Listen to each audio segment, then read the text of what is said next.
মেজবান তখন মেহমানকে খুশি করানোর জন্য যা প্রয়োজন আয়োজন করে দেয়। সুবহানাল্লাহ।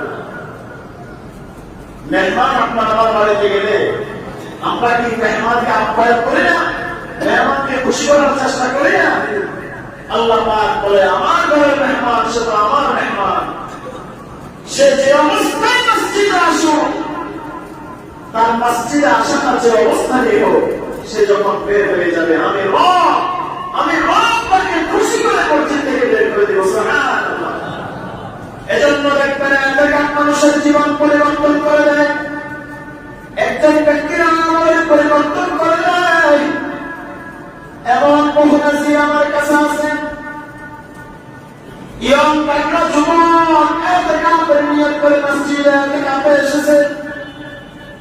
পূর্বে হয়তো নামাজ কাজা হতো, ঠিক মতো নামাজ আদায় করতো না। মসজিদে এতেকাফে আসার কারণে 10 দিন মসজিদে অবস্থান করার কারণে, আল্লাহর ঘরের মেহমানদের সাথে থাকার কারণে এই ছেলে এতেকাফ থেকে যাওয়ার পর আর কখনো নামাজ কাজা করে না।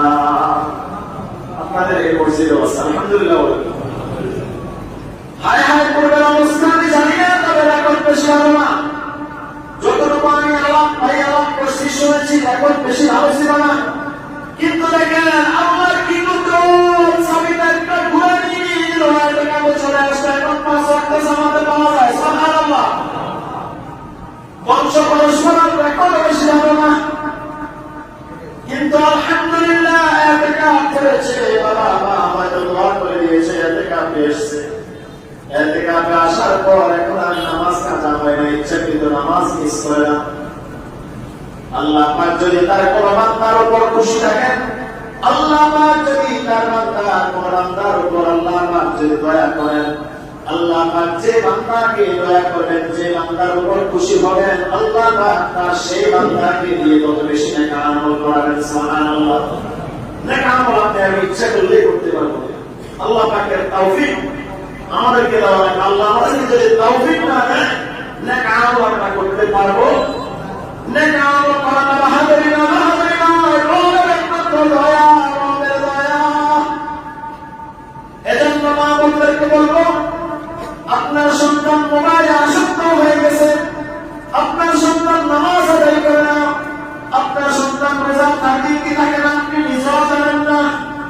আপনার মনে হয় আপনার সন্তানের আমলটা পরিপূর্ণ হয় না, আমলের ত্রুটি আছে, এমন সন্তানদেরকে ওসিয়ত করেন, বাবা তুমি মসজিদে এতেকাফে যাও।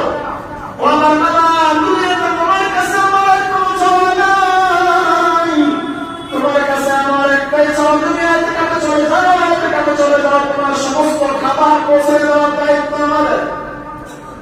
যদি বাবারা মায়েরা আকর্ষণ করে বলি, বিরক্তি করে বলে সন্তানগুলোকে মসজিদে পাঠাইতে পারেন, আমার বিশ্বাস আমার তার সন্তানটাকে তার অলি বানাইয়া বসায় ফিরত দিলেন। যুবক ভাইয়েরা, প্রায় 10 দিন কাজে লাগাও, তোমার লেখাপড়ার ফেরা নাই, তোমার মেধা শক্তি কম তুমি মনে করতেছো, এতেকাফে চলে আসো, তারাবির নামাজ হয়ে যাবে।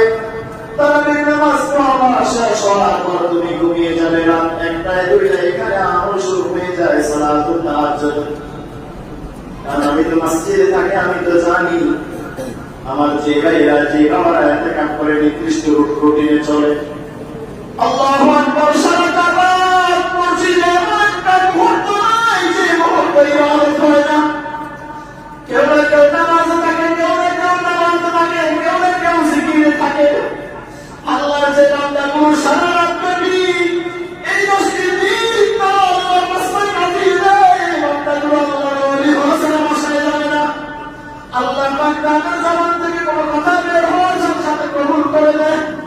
যদি অনেকে মনে করতে পারেন, হুজুর তুমি অনেক দোয়া করে দোয়া কবুল হয় না কেন?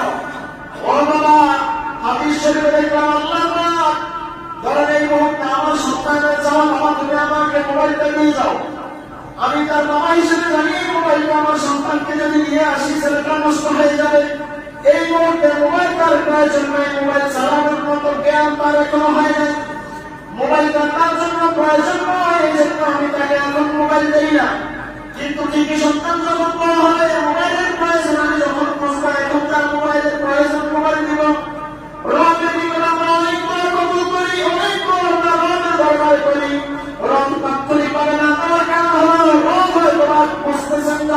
এই মুহূর্তে এটা আপনার আমার প্রয়োজন নাই, এটা আপনার জন্য আমার জন্য কল্যাণকর নয়। অনেকে বলে হুজুর আমার ছেলে নাই, ছেলে হয় না, দোয়া করি। মেয়ে কেন একটা দুইটা তিনটা মেয়ে, ছেলে সন্তান হয় না? আপনার রব হয়তো যে দেখতেছে আপনাকে মুহূর্তে ছেলে সন্তান দিলে এটা আপনার জন্য কল্যাণকর হবে না।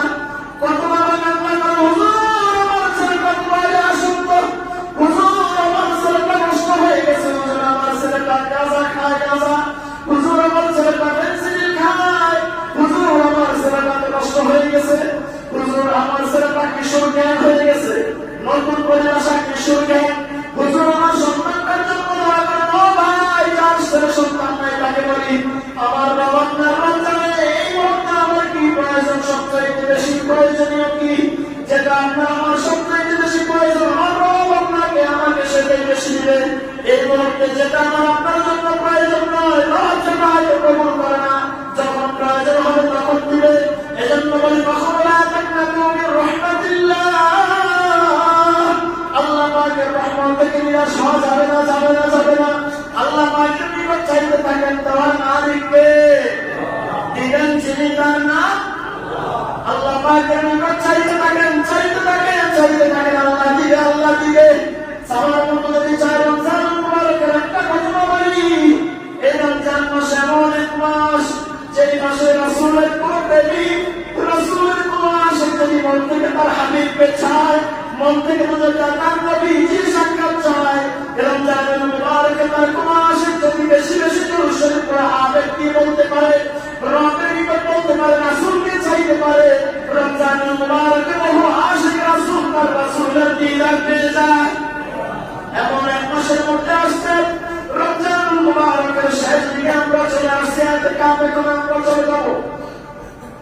আপনার আমার সন্তান যেটা মনে হয় নষ্ট, ও বাবা যাদের বয়স 40 বছর 50 বছর পার হয়ে গেছে, এক কথায় যদি বলি যাদের সন্তানের বয়স 15 বছর হয়ে গেছে, 15 বছর যে সন্তানটার বয়স সে বাজার করতে শিখে গেছে, সে তার মায়ের প্রয়োজনীয় জিনিসপত্র বাসায় নেওয়াটা শিখে গেছে, এমন সন্তান যদি আপনার আমার তাকে আর দেরি করিয়েন না, আর দেরি করিয়েন না, মাত্র 10টা দিন আল্লাহ পাকের করে আল্লাহ পাকের মেহমান হয়ে চলে আসেন।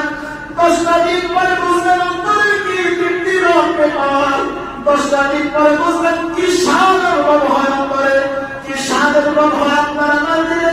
10টা দিন মসজিদে কাটাইয়া যান আর নিজের কবরের সম্পর্কটা জোগাড় করে যান। জীবনের 40 বছর নষ্ট করলেন, 50 বছর নষ্ট করলেন, 60 বছর নষ্ট করলেন, 70 বছর নষ্ট করলেন, কিন্তু এটাকে আসতে পারেন না। 10টা দিন মাত্র 365 দিনে বছর হয়, 10 দিন আল্লাহ পাকের ঘরে আসতে পারেন না। তাহলে আপনি বুঝে নেন আপনার সাথে আপনার রবের সম্পর্ক কতটুকু, আর দুনিয়ার সাথে আপনার সম্পর্ক কতটুকু। দুনিয়া দুনিয়া করতে করতে সময় হায়াত শেষ, সোনার জিন্দেগিটা শেষ, দুনিয়ার কাজ করতে করতে দুনিয়া করতে করতে জীবনটা শেষ। কি কবে যাবে একবার কি চিন্তা আসে না? আমার সোনার জীবনের 50 বছর শেষ, 60 বছর শেষ, 70 বছর শেষ। আমার তো মন চাই আমি বলি আমার সকল মুসল্লি ভাইরা, আমার সকল মুসল্লি বাবার আমরা একসাথে মসজিদে এখানে বসে যেতে আমার মন চায়, কিন্তু কেন জানি পিছুটান আমরা ছাড়তে পারি না। এই পিছুটান কোনদিন আপনাকে ছাড়বে না যতক্ষণ না আপনি নিজে না ছাড়বেন। এই পিছুটান আপনাকে কখনো ছাড়বে না যদি আপনি নিজে না ত্যাগ করেন। এজন্য দুনিয়ার মায়া ছেড়ে দেন, দুনিয়ার মায়া ছেড়ে দেন। হায়াতের কোনো ঠিক নাই, হায়াতের কোনো ঠিক নাই। গত রমজানুল মুবারকে কত মানুষের সাথে নামাজ আদায় করলাম, হায় হায় গত 1 বছর কত মানুষকে কবরে রাখলাম, কত মানুষের জানাজা পড়াইলাম, কত মানুষের জানাজা শরীক হইলাম। আপনার আশেপাশে তাকিয়ে দেখেন হয়তো একজন নাই, আপনার পাশে যে ছিল সে নাই, এমন বহু ঘটনা আছে। আগামী রমজান আসবে হয়তো আপনি এখন আছেন, আপনিও নাই, আমি এখানে দাঁড়িয়ে কথা বলে আমিও নাই, হতে পারে না। এজন্য মন থেকে বলি এবং অনুরোধ করি, যাদের বাচ্চাদের বয়স 15 বছর আছে এবং যত বাবা আছেন সবাই থেকে আপনি চলে আসেন, সবাই থেকে আপনি চলে আসেন। যে সন্তানটা একটু ভালো চান, বাবা এবং মা যে সন্তানের কল্যাণ চান, এমন সন্তানকে মসজিদে পাঠিয়ে দেন, থেকে আপনি পাঠিয়ে দেন। থেকে আপনি যদি না আসে, থেকে আপনি না আসলে সন্তান কখনো বড় মায়ের কদর বুঝবে না, রবের